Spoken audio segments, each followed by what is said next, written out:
السلام علیکم دوستو، آج کی اس ویڈیو میں ہم پڑھنے والے ہیں ارشاد بھٹی صاحب کا آرٹیکل جو کہ روزنامہ جنگ میں چھپا ہے 22 اپریل 2021 کو۔ اس کا جو ٹائٹل ہے وہ ہے کیا لکھوں۔ تو آئیے اس آرٹیکل میں دیکھتے ہیں کہ وہ کیا لکھتے ہیں۔ کیا لکھوں؟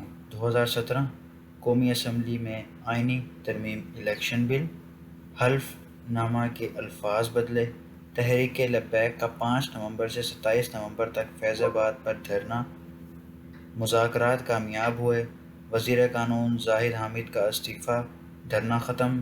کیا لکھوں؟ فرانس میں متنازع خاکوں کی اشاعت، نومبر 2020 فیض آباد پر تحریک لبیک پاکستان کا دوسرا دھرنا، پھر مذاکرات کامیاب، حکومت تحریک لبیک میں معاہدہ، حکومت 2 سے 3 ماہ میں پارلیمنٹ سے قانون سازی کے بعد فرانس کے سفیر کو ملک بدر کرے گی، فرانس میں پاکستان کا سفیر نہیں لگایا جائے گا، تمام فرانسیسی مصنوعات کا بائیکاٹ کیا جائے گا، تحریک لبیک کے تمام کارکنوں کو رہا کر دیا جائے گا۔ کیا لکھوں؟ 1 جنوری پھر اپریل 2021 تحریک لبیک معاہدے پر عمل درآمد کے لیے سڑکوں پر آ گئی، حکومت تحریک لبیک والے پھر بیٹھے، 3 مذاکراتی دور ہوئے، تیسرا معاہدہ، فرانسیسی سفیر کی ملک بدری کے حوالے سے قرارداد قومی اسمبلی جا پہنچی۔ کیا لکھوں؟ تحریک لبیک کا پہلا دھرنا، لیگی حکومت، عمران خان، شیخ رشید اپوزیشن میں تھے، عمران خان دھرنے والوں کے ساتھ کھڑے تھے، بولے میرا اپنا دل چاہ رہا دھرنے میں جا بیٹھوں، شیخ رشید کی جوشیلی تقریریں، پورے ملک کو آگ لگا دوں، اسمبلی کو آگ لگا دوں۔ کیا لکھوں؟ ڈری سہمی لیگی حکومت نے غلطیوں پہ غلطیاں کیں، وزراء کے گھروں پر حملے ہوئے، نواز شریف کو جامعہ نعیمیہ میں جوتا لگا، خواجہ آصف کے منہ پر سیاہی پھینکی گئی، احسن اقبال کو گولی لگی، زاہد حامد کو وزارت چھوڑنا پڑی، ڈرے سہمے اقدامات، حکومت نے تمام ٹی وی چینلز بند کیے۔ کیا لکھوں؟ فیض آباد دھرنا پارٹ 2، اس بار حکومت تبدیلی سرکار کی، وزیر اعظم خان، ڈری سہمی حکومت نے جو معاہدہ کیا اس کی مثال ملنا مشکل، گھٹنے ٹیک کر کوئی حکومت ایسا معاہدہ بھی نہیں کر سکتی، یہ سوچا بھی نہیں جا سکتا۔ کیا لکھوں؟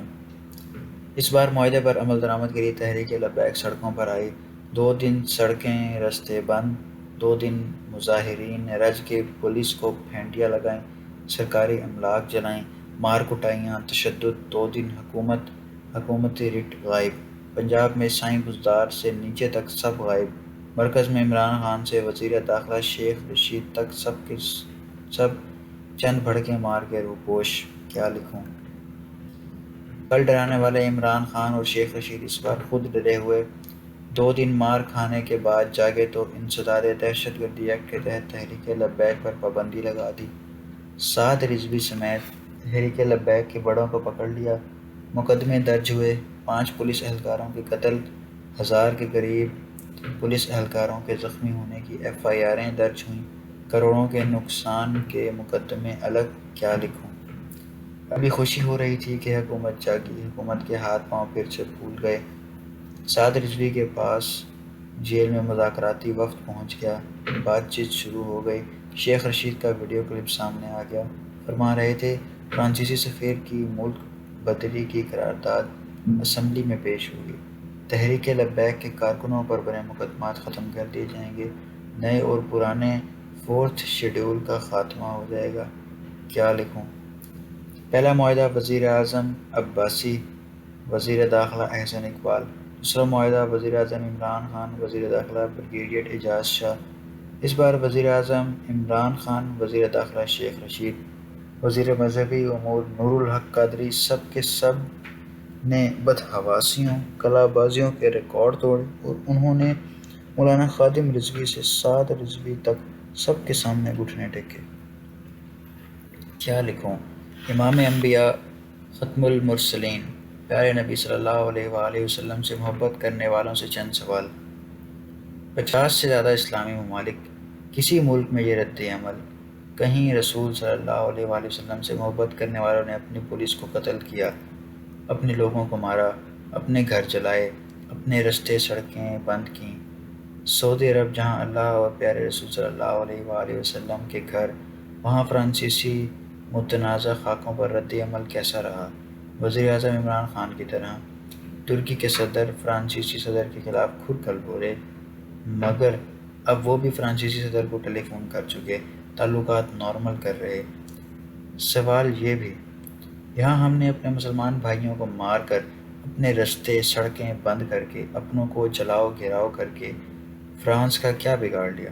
فرانس کا کچھ بگاڑنا ہے تو 50 مسلم ممالک مل کر بگاڑ سکتے ہیں۔ تمام اسلامی ممالک مل کر فرانسیسی مصنوعات کا بائیکاٹ کر دیں، فرانس سے تجارت منقطع کر دیں۔ فرانس چند ماہ بعد ہی گھٹنوں پر آ جائے گا، مگر لاہور میں سرکاری اور نجی گاڑیاں چلانے سے فرانس کا کچھ بگڑا نہیں اور نہ بگڑے گا۔ سوال یہ بھی، پولیس والوں کو قتل کیا گیا، کیا وہ مسلمان نہیں تھے؟ کیا وہ کلمہ گو نہیں تھے؟ کیا وہ رسول صلی اللہ علیہ وآلہ وسلم کے امتی نہیں تھے؟ کیا وہ رسول صلی اللہ علیہ وآلہ وسلم سے محبت کرنے والے نہیں تھے؟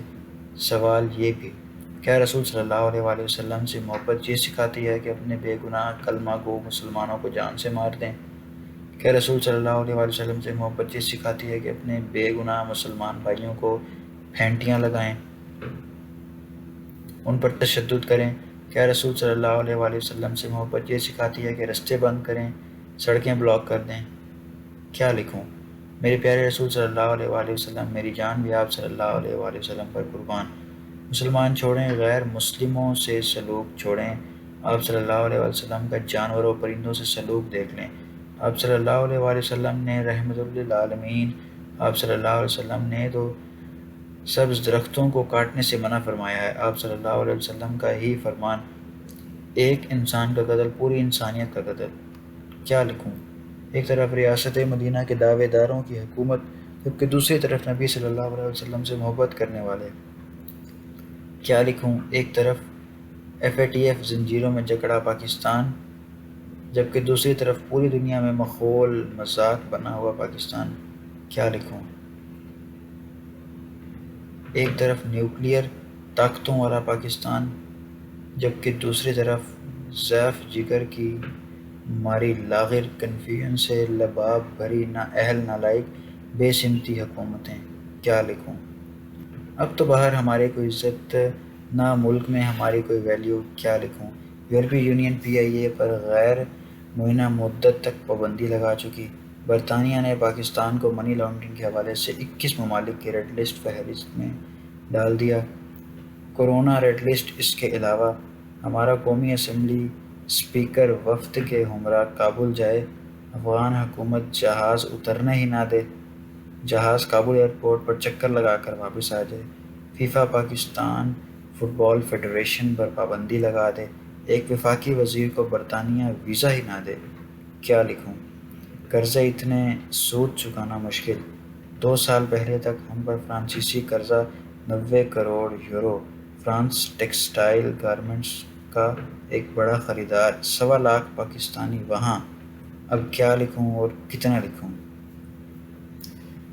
اس آرٹیکل میں جناب ارشاد بھٹی صاحب نے ایک اپنا انالیسس بیان کیا ہے، جس میں وہ کہنا چاہ رہے ہیں، جو ایک ان کا جو ایک لکھنے کا جو ایک سینٹر پوائنٹ ہے، جو ایک مرکزی نقطہ ہے، وہ یہ کہ جو احتجاج ہو رہا ہے وہ اس طریقے سے نہیں ہونا چاہیے تھا۔ جو احتجاج ہو رہا ہے وہ امن سے ہونا چاہیے تھا۔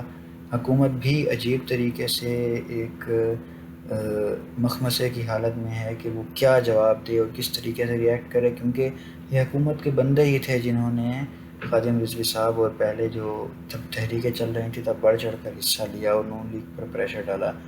اب جب وہ خود حکومت میں ہیں تو اب کسی اور طریقے سے ریئیکٹ کر رہے ہیں، اور حکومت کی بدحواسی اپنی جگہ، ساتھ میں وہ ایک احساس ذمہ داری کا بھی درس دے رہے ہیں۔ حضور اکرم صلی اللہ علیہ وسلم کی زندگی سے مثالیں دیتے ہیں، وہ یہ کہہ رہے ہیں کہ ان کی تعلیمات میں کہیں نہیں کہ آپ رستے بند کریں، آپ درختوں کو کاٹیں، آپ جلاؤ گھیراؤ کریں، آپ اپنے مسلمان بھائیوں کو نقصان پہنچائیں، مسلمان بھائیوں کو چھوڑیں جانور تک کو نقصان پہنچائیں، تو پھر ہمیں بھی ہدایت لینی چاہیے۔ اور آخر میں انہوں نے ایک گلوبل پرسپیکٹو میں انہوں نے کہا کہ پاکستان کی پہلے ہی حالت بہت نازک تھی، کہ ہم FATF کے چکر میں ہم پھنسے ہوئے ہیں، اور جو ہم فرانس کی بات کرتے ہیں تو فرانس پاکستان کو قرضہ دیتا ہے، اور فرانس پاکستان کے ٹیکسٹائل کا اور گارمنٹس کا بہت بڑا خریدار ہے، تو اس سارے صورتحال میں وہ سمجھنے سے قاصر ہے کہ کیا لکھیں۔ پاکستان منی لانڈرنگ کی لسٹ میں، کرونا کی جو ریڈ لسٹ ہے اس میں ہے،